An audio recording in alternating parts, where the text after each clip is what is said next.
Ada beberapa mas yang paling kelihatan tuh yang sikutan itu seperti sengaja kalau menurut saya, sangat ada jelas. Yang ditonjok dari belakang juga? Iya, itu dari belakang langsung nonjok. Ternyata pas saya samperin itu nafas juga berat dan mata sulit untuk membuka, langsung terkapar.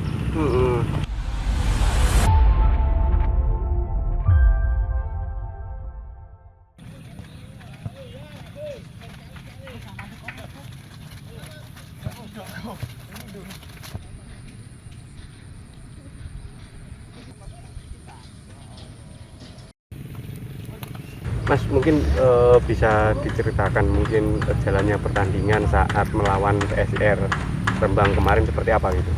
Pertandingan ya sangat sulit mas bagi kami karena dari menit kurang lebih 30 kita bermain dengan 10 orang melawan 11 orang, tentunya dengan tekanan supporter yang begitu banyak dari kubu tuan rumah maupun dari Persikaba.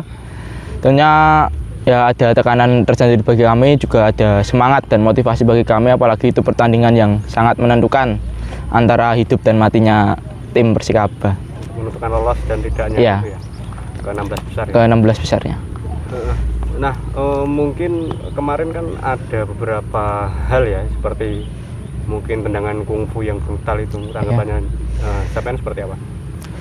Ya terlepas dari sengaja atau tidak sengaja, menurut saya itu juga hal yang kurang pas buat di sepak bolaan Indonesia, apalagi kita sama-sama masih belajar lah, masih muda semua.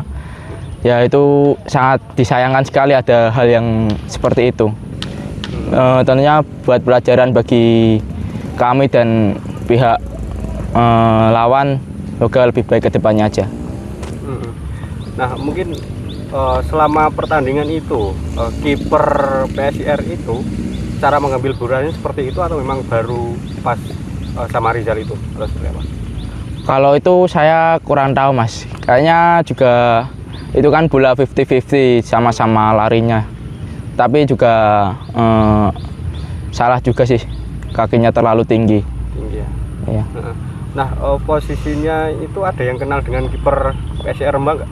Pihak Persikaba? Kalau saya sendiri kenal mas, sebelumnya juga sudah pernah bermain satu tim sama kipernya Rembang.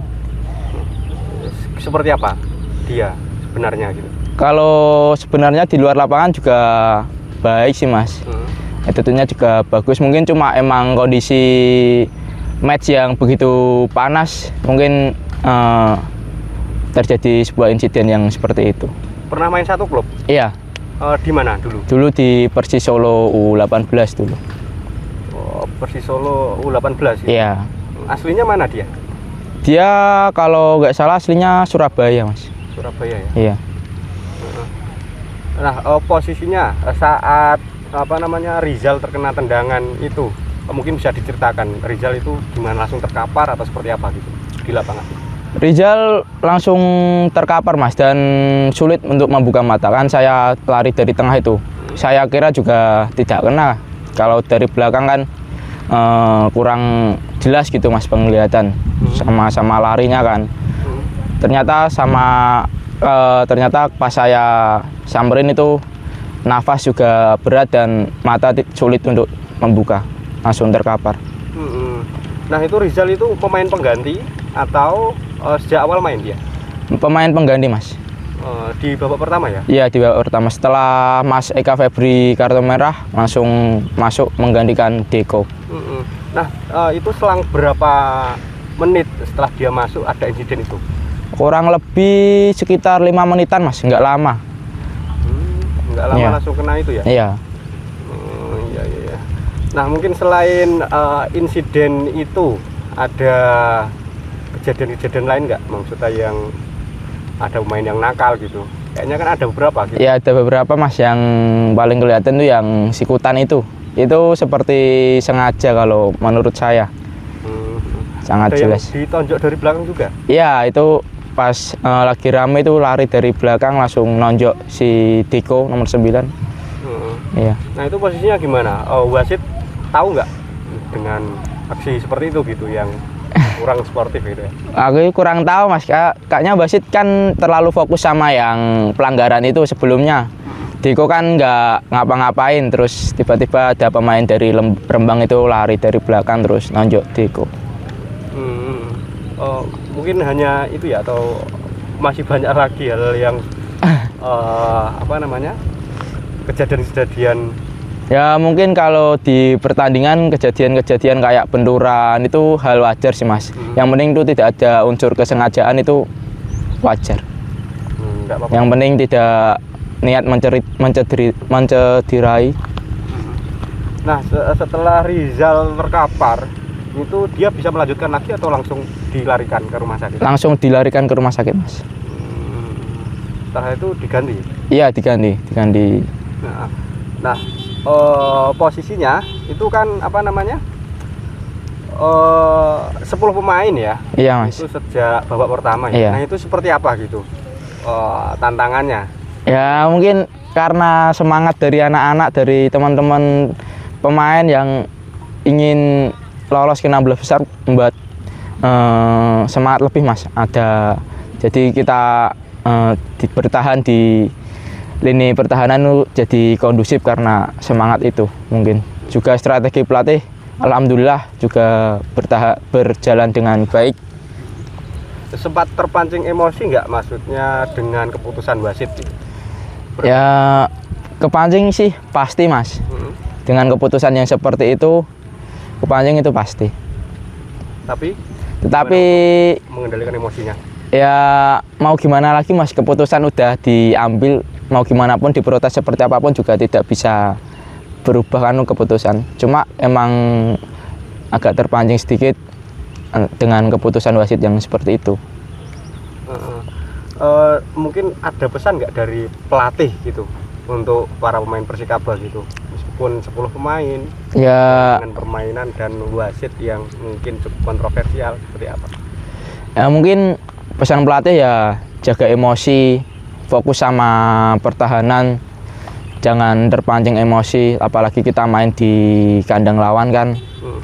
Pastinya juga banyak tekanan, pastinya juga berat bagi kami. Tapi ya pesan pelatih jangan emosi, fokus sama pertahanan, jangan lengah gitu mas. Untuk euforia di kandang lawan, mungkin bisa diceritakan tekanan dari supporter? Ya mungkin pertandingan kemarin seperti kemenangan bagi kami mas. Apalagi itu pertandingan terakhir kita banyak keserang, tapi kami berhasil menahan imbang PSIR. Menurut kami itu sebuah kemenangan bagi kami tersendiri. Nah itu kan di menit terakhir, iya. Itu kan PSIR dapat penalti ya. Iya. Nah itu gimana gitu? Kalau itu emang bola 50-50 sih mas. Juga saya kurang jelas kan penglihatannya, tetapi ya itu keputusan udah diambil juga nggak apa-apa. Alhamdulillahnya kiper juga baik, bisa nge-save tendangan penalti dari Mas Handoko. Berarti itu sebagai bagian dari pelatihan mental juga ya, di menit akhir itu kan? Iya. Mungkin ada kurang fokusnya sedikit, lengahnya sedikit ya mas. Nah mungkin ini kan sudah masuk apa namanya 16 besar ya? Iya. Mungkin nanti strategi dari pemain Persikaba sendiri seperti apa gitu menghadapi 16 besar? Tentunya persiapan kami lebih introspeksi lagi mas dari pertandingan kemarin. Tentunya kami belajar banyak dari beberapa pertandingan kemarin. Juga persiapan yang sangat matang. Insya Allah kita bakal all out untuk meraih kemenangan. Apalagi kita main pertama di kandang di kandang sendiri. Nanti kalau away di Banyumas kan itu supporternya juga lebih banyak ya mas? Iya. Nah itu seperti apa nanti? Mungkin kalau non teknis soal supporter di nomor sekian sih mas. Yang penting kita fokus sama tim sendiri, latihan mental juga buat kami. Apalagi kita kemarin juga ada supporter di Rembang, itu juga buat mental kami, buat persiapan pertandingan ke depannya. Nah mungkin himbauannya bagi supporter Persikaba? Himbauannya buat supporter Persikaba, minta support dan doanya aja supaya kita bisa meraih hasil yang lebih dari yang kita inginkan. Download Tribun X sekarang. Menghadirkan lokal menjadi Indonesia.